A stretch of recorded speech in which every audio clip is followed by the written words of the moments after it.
Good morning, Robert. Wonderful to have you here. Great to be here, Alistair. Very interested to learn more about the report. Can you share with us what is the objective or purpose of this report?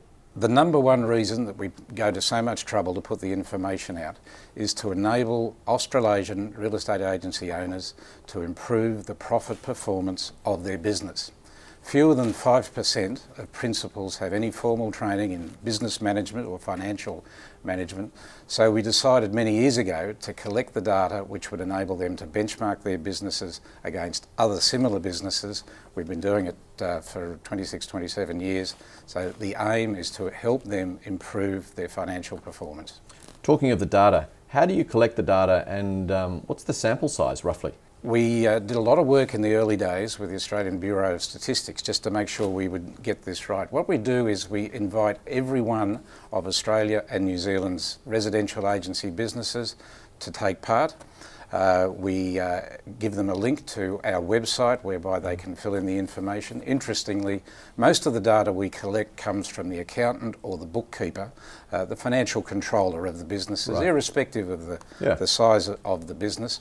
The sample size, we have almost 1 in 10 agents take part, so it's a very substantial sample. Probably of more significance, Alistair, the number of sales that are analysed in the document, 92,480 for the 12-month period, wow, and the number of managements, 482,630. So a lot of sales, a lot of properties under managed. So that's a significant data set. The statistical integrity is pure.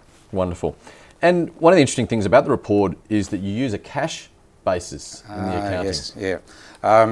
Old days, yes, we'd use an accruals method. We used to talk about fixed costs and variable costs. As I mentioned earlier, fewer than 5% of owners have any training in that area. I used to stand up at seminars and release the information and talk about variable costs, and I could see the eyes glazing over as, what am I talking about?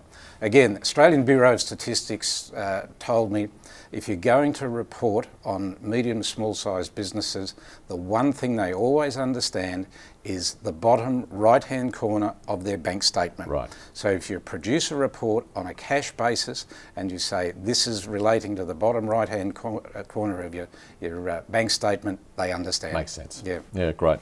Now the report is split into two parts, the sales and the property management side of the businesses. Why do you do that?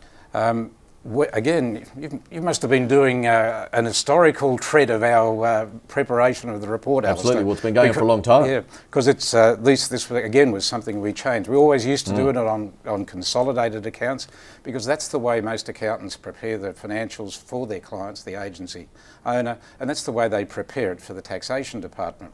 However, we found very early on that many businesses would have one side of their business, for instance sales, very profitable because that's where they focused all their attention, but property management was unprofitable, or vice versa, the reverse occurred. So we decided if one side of the business isn't running well, we've got to have the numbers for that side of the business so that during the next 12 months they can budget and set systems in place to improve that side so that both sales and property management are running profitably.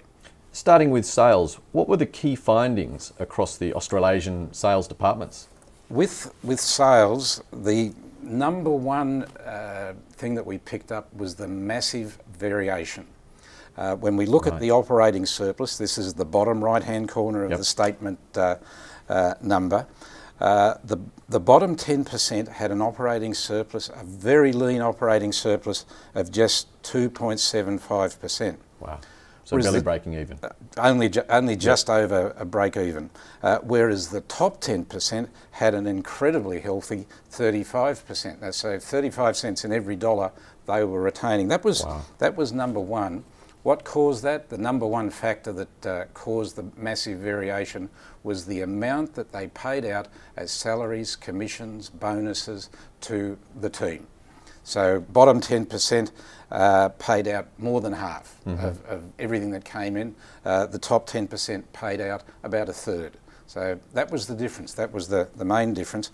One other curious thing that came out of the sales was the sales per selling person.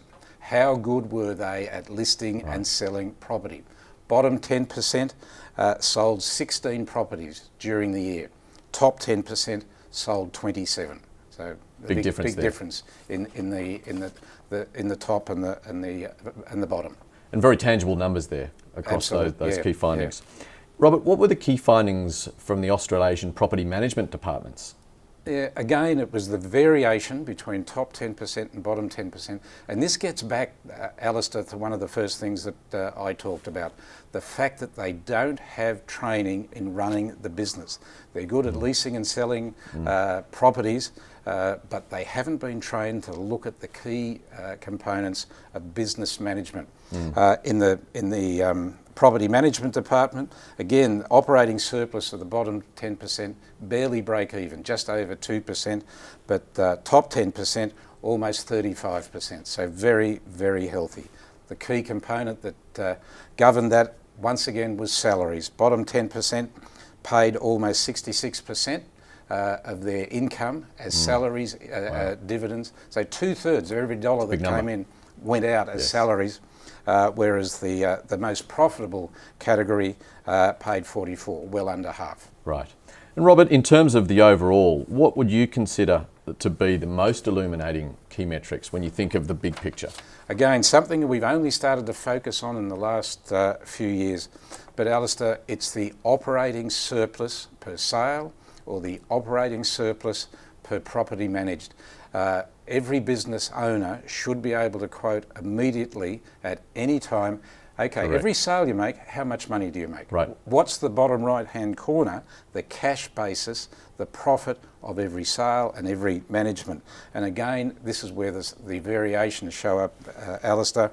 When you look at sales, bottom 10%, and the commission per sale was fairly constant all the way through at around about $10,000 to $12,000. Right. But the bottom 10% only made $323 on every sale, whereas the top 10% made a massive difference, $4,200 per sale. That's a huge difference. It's a massive difference, but the key thing is knowing how much you make or don't make per sale.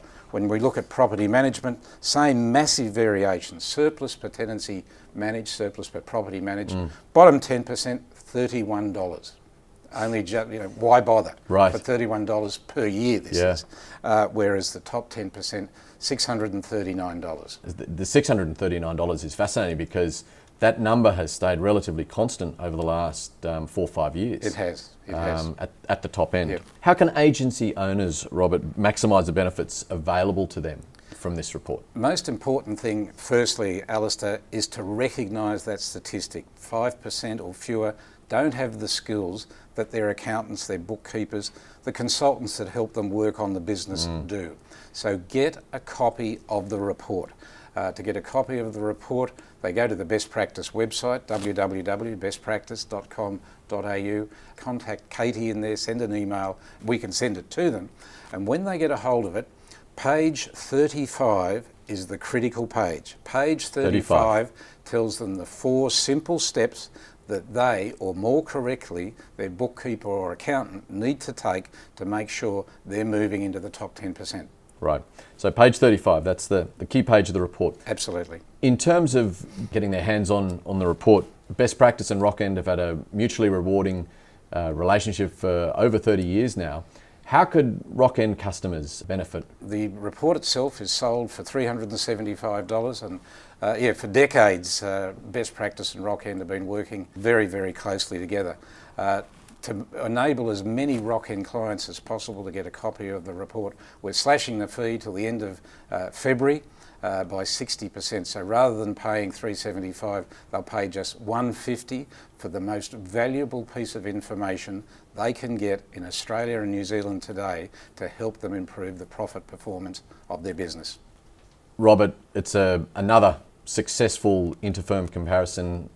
Congratulations to you and your team. We're excited to be distributing it or helping distribute it out to the market because there's such significant value in this report for business owners to improve their businesses. So thank you. Thank you, Alistair, and thank you to the entire team at Rockend. I've spent my life moving around New Zealand and Australia, visiting agency businesses, sitting in and working with property managers.